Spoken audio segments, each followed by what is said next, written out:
U.S. President Donald Trump may prompt white knuckles and held breath among government officials in Japan and South Korea when he visits those countries, U.S. analysts said.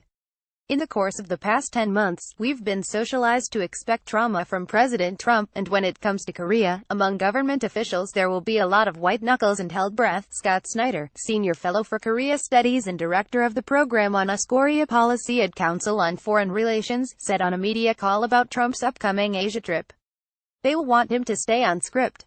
Trump raised hackles in South Korea in recent months with his insulting tweets aimed at North Korean leader Kim Jong-un and suggestions that the U.S. might act preemptively to avert any military attacks by Pyongyang. His hosts, analysts say, will be on alert for any similarly confrontational or callous behavior regarding North Korea or other diplomatically sensitive issues because the media in Japan and South Korea is likely to ask questions about hot-button issues. In South Korea, fears of abandonment and entanglement I think have really been exacerbated in recent years, Bruce Klingner, the Heritage Foundation's senior fellow for Northeast Asia and former CIA officer, said. Will U.S. President Donald Trump's Asia trip result in deals to rein in North Korea on abandonment as North Korea's capabilities increase so that they can now hit the continental U.S. with nuclear weapons? There is that phrase of will the U.S. really trade LA for Seoul that we will abandon them to save our own skin, Klingner said, speaking at a media roundtable in Washington. The other one is entanglement, that we will entangle them in a war with North Korea through a preemptive strike or preventative strike.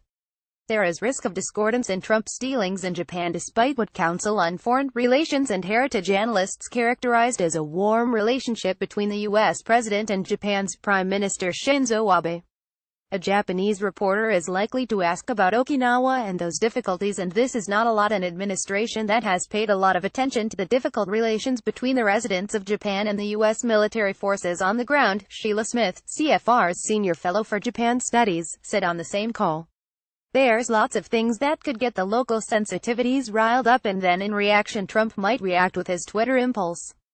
Surprise and silence in South Korea and Japan after Trump threatens to destroy North Korea in UN speech. About half of the 50,000 U.S. troops in Japan are stationed on the island of Okinawa. Resentment toward the U.S. military presence intensified after the arrest last year of a former Marine for the murder of a 20-year-old Okinawan woman. There is also a meeting with the Japanese Emperor Akihito, Smith said.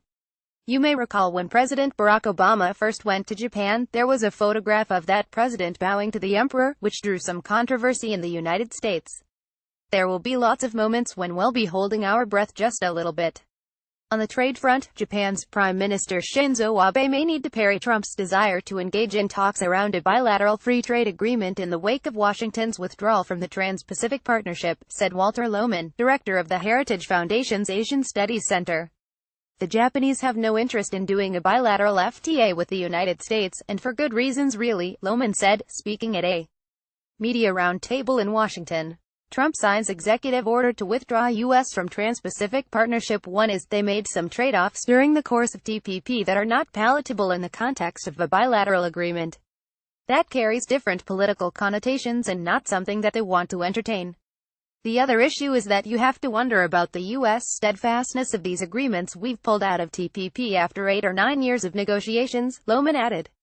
If I'm a foreign trading partner, I've got to wonder, well, am I going to work on this for 8 years, and they come back, and they're going to pull out of it? I'm not sure we're reliable as a negotiating partner. Tensions over trade with South Korea are even more prominent, particularly around Trump's dissatisfaction with the 5-year-old US Korea Free Trade Agreement chorus, hammered out by Trump's predecessor Obama. Trump has been very critical of the chorus FTA, the Heritage Foundation's Klingner said. Either he's threatening to throw it out or strongly modify it.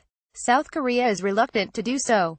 The U.S. Chamber of Commerce warned its members in September that it had received reports that the Trump administration could notify South Korea of its intent to withdraw from chorus at any time.